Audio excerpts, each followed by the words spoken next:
Welcome to the Morning Update. I'm Erin Roan. The opposition says it will carefully examine the federal government's proposed overhaul of cybersecurity laws before offering support. A new cyber coordinator would be one of the measures introduced to help deal with future breaches. Shadow Cybersecurity Minister James Patterson says the government needs to take more responsibility. Really should fall on the minister's shoulders to take on that role of leading the response to those things. But if the minister's not capable of doing it, if a bureaucrat needs to be appointed to do that, we'll look at it very carefully.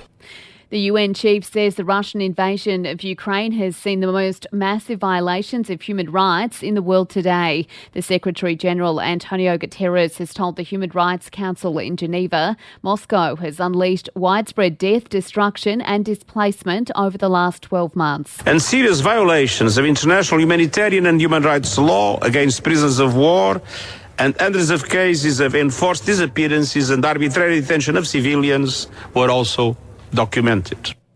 The British PM has struck a new post-Brexit deal with the EU for Northern Ireland trade. The country is part of the UK but has an open border with the Republic of Ireland, which is an EU member.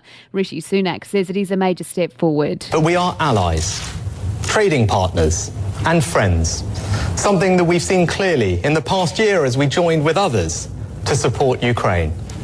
This is the beginning of a new chapter in our relationship.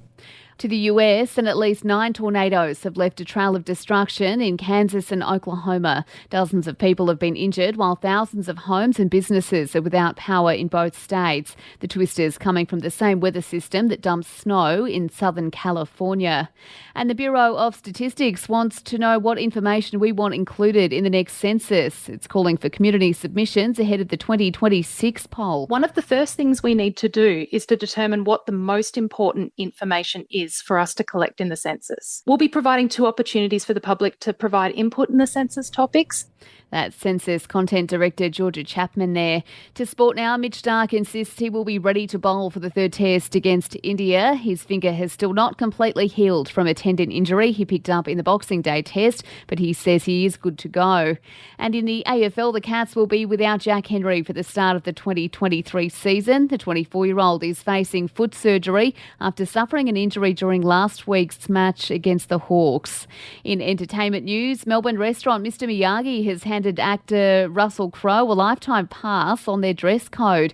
The actor was turned away earlier this month for not being dressed appropriately. The restaurant has confirmed it's made a permanent change to the dress code, mounting a plaque at the entrance that reads "Dress Code Smart Casual. Unless you're Russell Crowe, then you can wear whatevs."